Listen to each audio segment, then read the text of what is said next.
Muy buenas tardes, agradeciendo la invitación de parte de los estudiantes de diseño gráfico para su tesis de grado en la UDI. Mi nombre es Giovanni Francesco Gavazza. Yo soy el cuarto de una generación relacionada con la historia de nuestra ciudad.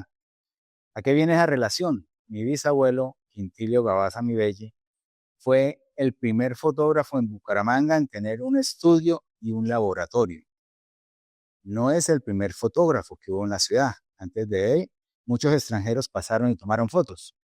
Pero lo que hizo mi bisabuelo fue montar un estudio donde la gente podía ir a retratarse y un laboratorio donde podía obtener en un corto tiempo las fotos que le encargaba la gente. En cambio, las demás personas pasaban, tomaban fotos y se iban para Europa la foto o para los Estados Unidos y se perdía esa historia.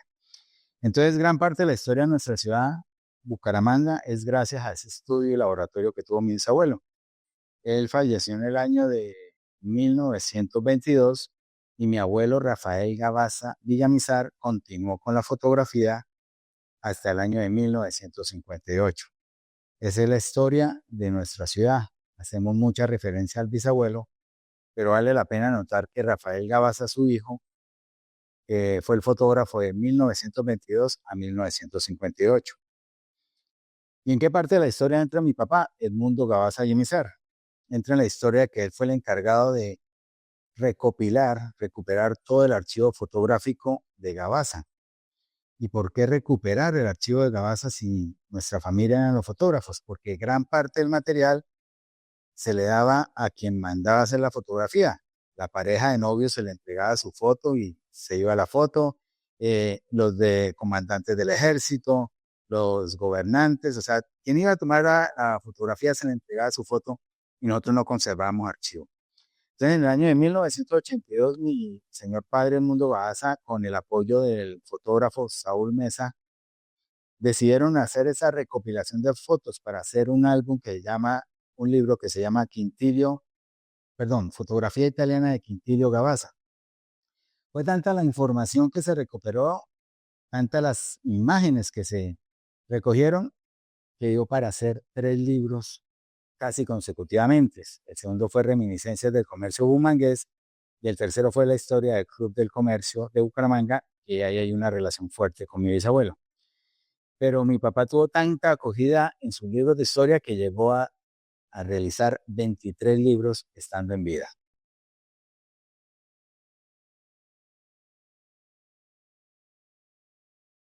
Yo nunca me imaginé llegar a ser, como me tildan algunos, historiador, por los conocimientos que tengo, y llegar a la capacidad de dar un conversatorio o dialogar con alguien acerca de la historia.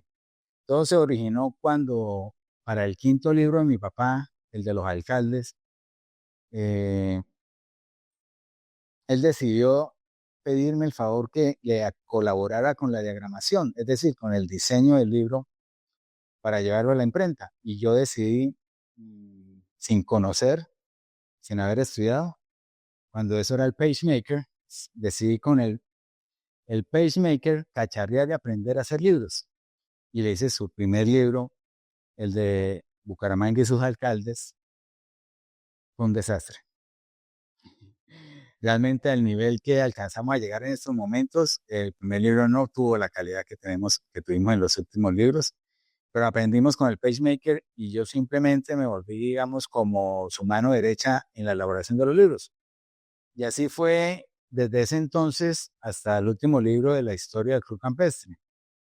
Pero yo simplemente me limitaba a diseñar los libros, a restaurar fotografías, hacer la corrección de estilo, de ortografía, de sintaxis, hacerle toda la elaboración del libro, pero no me di cuenta en qué momento se fue quedando toda la información en mí.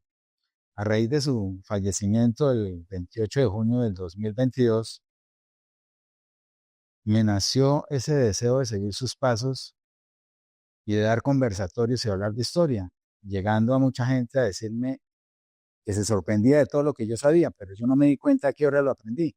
Fue diseñando los libros de mi señor padre.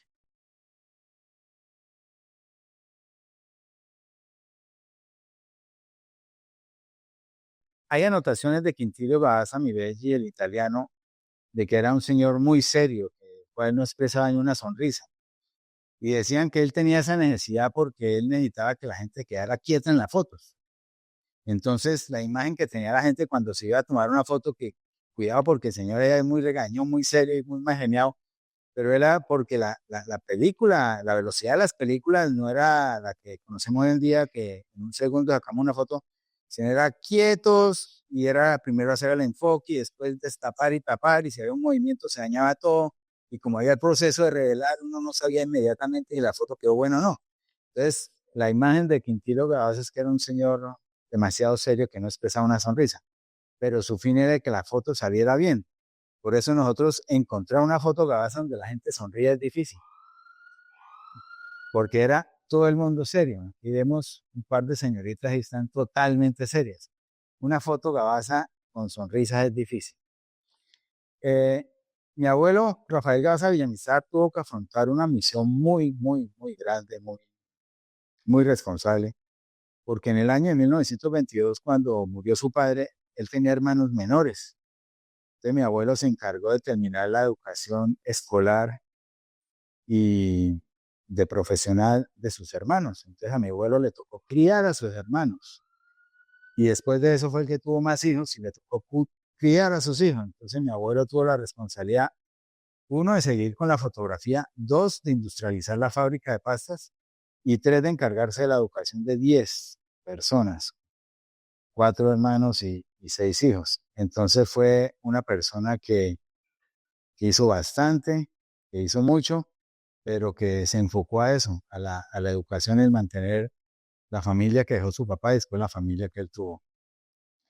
Y mi papá fue un hombre amante de la prensa, un hombre que desde los 17 años fue periodista sin haber estudiado periodismo. O sea, primero fue periodista y después estudió periodismo, porque él se fue a los Estados Unidos a una beca en Boston para estudiar prensa cuando tenía 19 años. Ya llevaba 2 años de periodista aquí en Bucaramanga. Él no había terminado el colegio y ya era periodista. Entonces, su carrera en la prensa fue sobresaliente, eh, además de que fue reportero inicialmente en el diario El Tiempo en Bogotá y en Vanguardia en Bucaramanga. También trabajó para El Deber, para El Frente, para la revista Cinerama, para la revista Stadium y otras más. Y después se volvió columnista de Vanguardia hasta sus últimos días. Pero él fue quien rescató la historia de los Gabasa. Yo creo que si el mundo, mi señor padre, no se comprometiera con eso, hoy en día no tendríamos el acceso a estos libros y mucho menos a las fotos que lograron recuperar y a volver a revivir esa historia, porque es encontrar qué hay detrás de esa foto.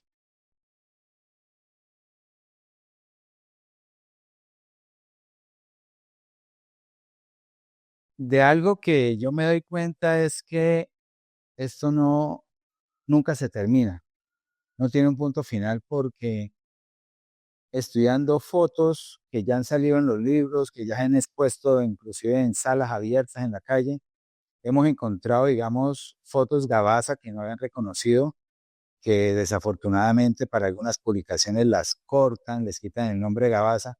Entonces seguimos rescatando el archivo Gabasa, esas fotos que han obviado la marca, que les han quitado la marca, y también la historia detrás de las fotos, porque mucha gente se limita lamentablemente a publicar la foto, pero no sabemos qué hay detrás de la foto.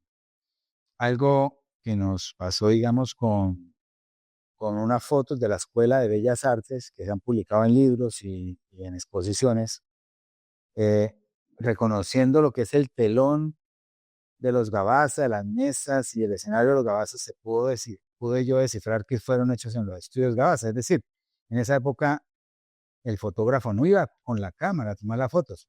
La gente tenía que ir hasta el estudio a que le tomaran la foto. Entonces, eso es algo que estamos en estos momentos mostrándole a la gente, a pesar que no diga que es fotogasa, ¿cómo la reconocemos? Por la mesa, por la silla, por el piso, por el telón, por la baranda, por la columna, que eran las tradicionales en esas fotos. Inclusive aquí tenemos una foto que tiene el típico telón que usaban las personas que se casaban. Antes de ir a la iglesia o a la celebración, pasaban por el estudio para la foto Y este telón es muy típico en todas las fotos de pareja de matrimonio. Entonces el rescate continúa para reconocer que es Gabasa, inclusive reconocer que no es Gabasa, porque en el año de 1982 quisieron darle créditos a todo lo antiguo a Gabasa, pero ya estamos reconociendo que hay fotos de otros fotógrafos como es Duperli, como es La Verde. Entonces estamos en esa tarea de reconocer realmente que se le acreditó a Gabasa porque no se conocía más nadie hace 30 años y que realmente es Gabasa y no se va a reconocer. Entonces, la labor de la historia no termina, es seguir descubriendo en esas fotos lo que hay detrás de ellas.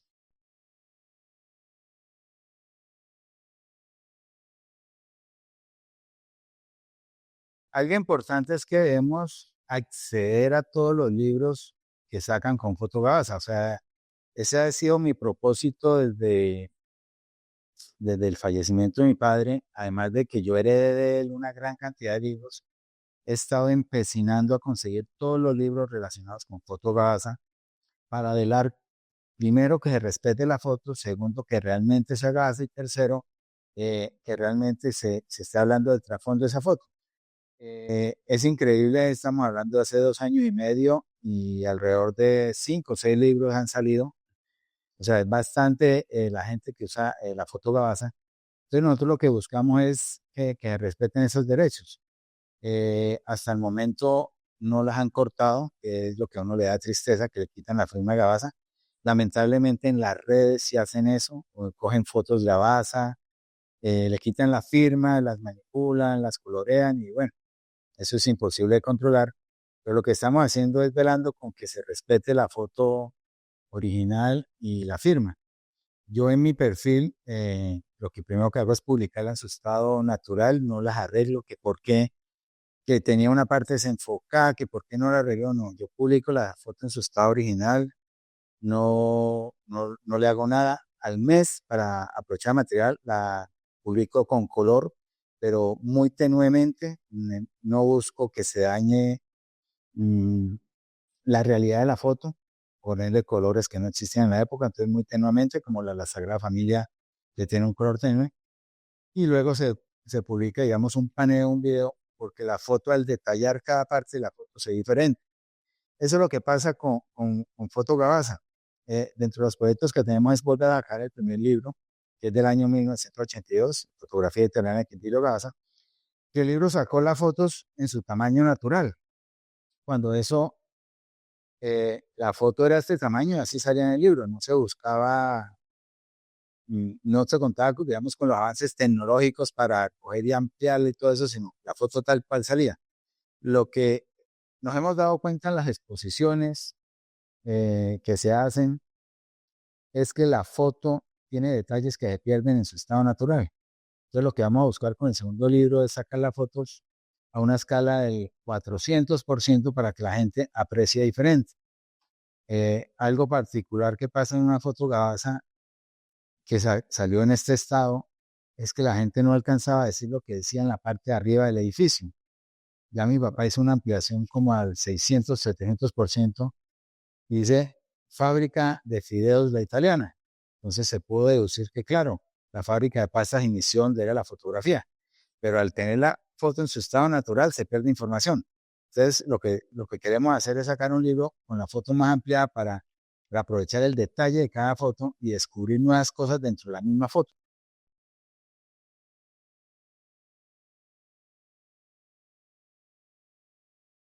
Cuando llegó Quintilo Gabasa y Belli a Venezuela en el año de 1878, a los 17 años, él entró por Venezuela y pasó de una vez a Cúcuta. En Cúcuta estaba su hermana, casada con Luigi Facchini. Antonio Facchini ya era fotógrafo, venía de Italia y él fue un fotógrafo que tuvo estudios en Bogotá. Inclusive fue el que él trajo los primeros telones al Teatro Colón. Si no estoy mal, fue alguien reconocido en la cultura en Bogotá. Antonio Facchini le enseñó a mi bisabuelo la fotografía y Luigi Facchini le enseñó el tema de las pastas.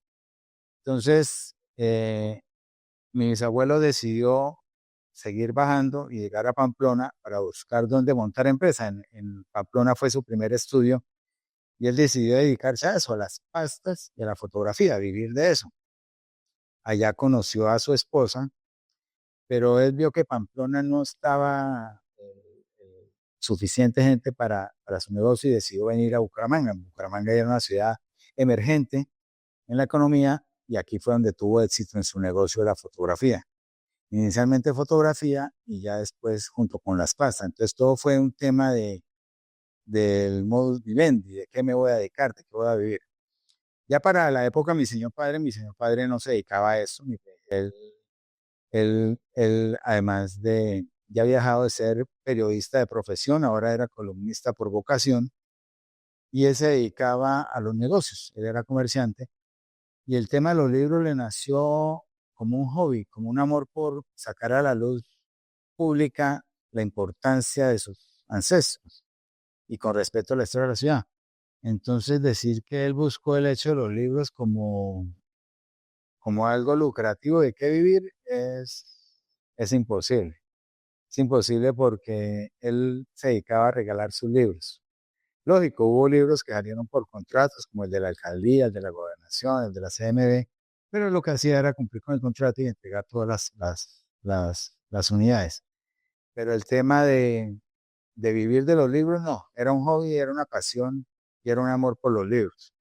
Actualmente yo pues realmente tampoco estoy recibiendo algún beneficio o lucro de eso, yo tengo mi trabajo, tengo que generar mis recursos y este es el amor por la historia, por seguir incursionando y sacando a la luz la historia de nuestra ciudad.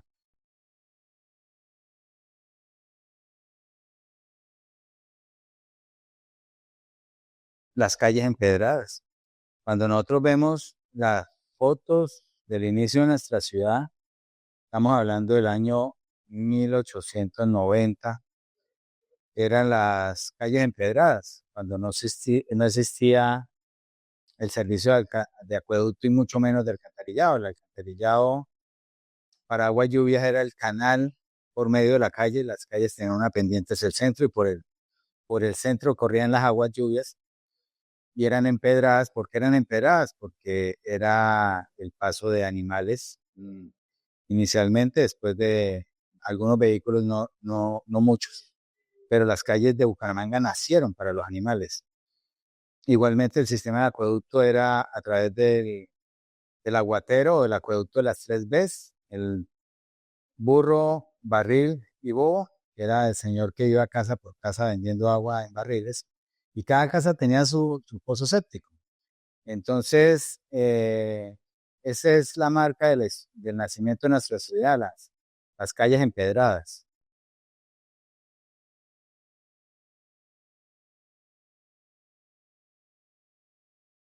La fotografía nos muestra una realidad, pero es una realidad para mí algo triste, de que lo que en algún momento fue muy organizado y se proyectó mucho, hoy en día es un colapso. Entonces, nuestras ciudades tuvieron muy buenos gobernantes y tuvo una muy buena planeación, pero desafortunadamente esa planeación quedó en fotos, quedó en planos y hoy en día nuestra ciudad colapsa. Entonces, es una historia, la fotografía nos lleva a una historia que de cierta manera nos da tristeza. Hablamos de barrios que se proyectaron con una cierta densidad y ahora la han triplicado, cuadruplicado y ya nuestras calles no dan abasto. Hablamos de unas hermosas casas de diseños antiguos, ingleses, coloniales, españoles, de todo tipo de infraestructura que no conservamos y realmente que por darle paso al desarrollo eliminamos. Entonces, entonces es triste cómo es bonito recordar, pero es la triste realidad que no sabemos cuidar. Hoy precisamente nuestro maestro en la fotografía, Andrés Plata Rueda, publicaba nuevamente la foto del doctor Cadena en la calle 34 con carrera 20. Yo me encontré con el hijo que días y me dijo, yo le dije, ala, qué triste la historia de su casa. Y me dijo, el municipio nos compró la casa para hacer un museo, porque la casa era divina, era un monumento arquitectónico y sus paredes por dentro eran arte. Entonces nosotros se la vendimos al municipio para un museo. Lamentablemente un gobernante cambió de idea y construyó el edificio de la Oficina de Registro de Instrumentos Públicos totalmente fuera de las normas de urbanismo. O sea, además de que dañamos una casa, un patrimonio para la cultura y el arte, hacemos una construcción en contra de todo el urbanismo que debe haber. O sea, nuestros gobernantes no se preocupan por preservar, no se preocupan por realmente la arquitectura que significa una historia para nosotros.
Sí, hay muchos álbumes familiares que se han podido perder. Hay familias que llegan al punto donde dice que eso a quién le interesa y destruyen los álbumes. Han habido historias muy tristes, pero el álbum familiar, eh, aparte de que tiene su valor por la sangre, por la tradición, por las generaciones, es lo que hay detrás de esta foto y la historia. Por ejemplo, ver la foto de una abuela en una finca ordeñando una vaca, cuando hoy en día nuestras abuelas o las futuras generaciones de las abuelas van a estar encerradas en una ciudad y no van a tener ese contacto con la naturaleza. Entonces, no es solo lo que representa la abuela para mí, porque es la protagonista de la foto, sino el escenario de estar en un campo ordeñando un animal.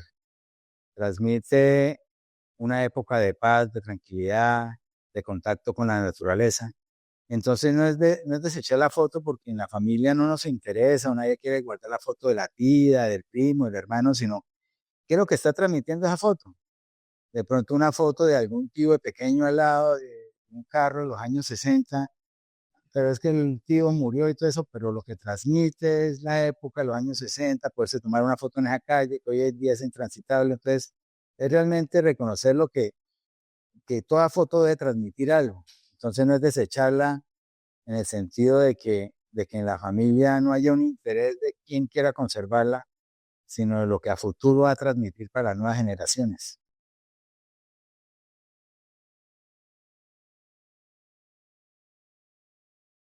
Sí, si nosotros no conservamos la historia, no la rescatamos y no la difundimos, digamos que no va a nacer ese sentimiento de conservación para todo lo que implica nuestra ciudad. O sea, muchas veces estas fotos nos llevan a reflexionar y decir, tenemos que seguir rescatando, luchando, dando a conocer para que la historia perdure en el tiempo.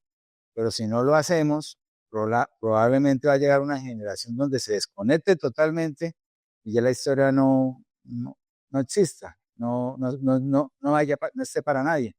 Entonces lo importante ahorita es seguir rescatándola y corrigiéndola. Lamentablemente en las redes hay mucha gente que opina, que monta videos por volverse influencers, pero manejan nombres errados de los lugares, manejan historias erradas, utilizan mal las fechas, y esa gente lo que nos está es dañando la historia. Entonces, los que estamos en el rescate debemos perdurar para corregir esa historia, y la historia se complementa. Puede ser que teníamos una historia inicial, pero al seguir rescatándola, la historia va creciendo. Hay hechos de que desde hace 2 años y medio que falleció mi padre, en toda esa investigación, historias que se han ido agrandando, como es la historia de los parques.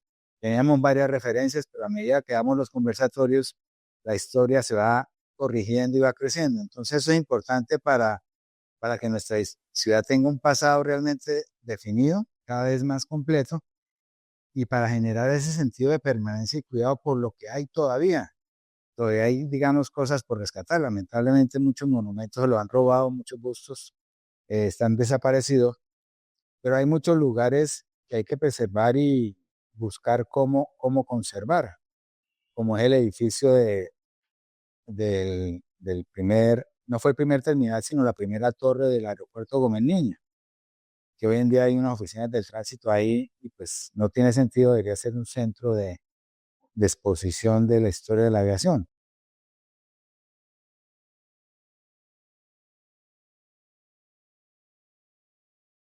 Sí, o sea, hay que hacerlos, el archivo de todo.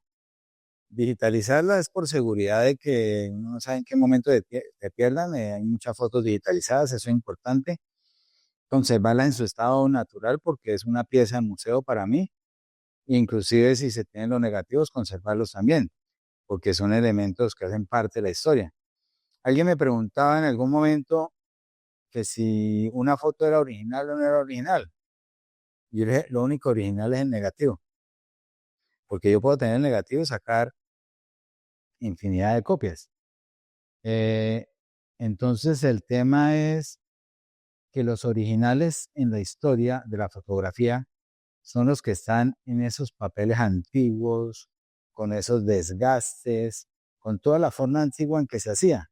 Entonces yo puedo digitalizar esta foto y va a estar en las redes y mucha gente la va a ver, pero tener en las manos este documento donde era la foto impresa, pegada sobre un cartón, que algunas veces se convertía en postal y tenía la firma ya aquí impresa, pues este es un elemento nada que ver con lo digital. Lo digital hay que hacerlo para conservarlo, para que la gente lo conozca, pero tener estas piezas originales como pieza de museo es muy importante, saber custodiarlas y guardarlas.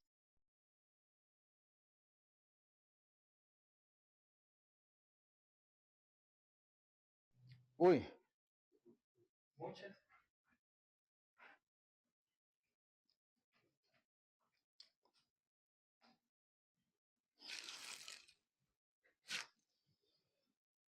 a ver, hay dos, una foto de mi papá viendo la foto de su mamá.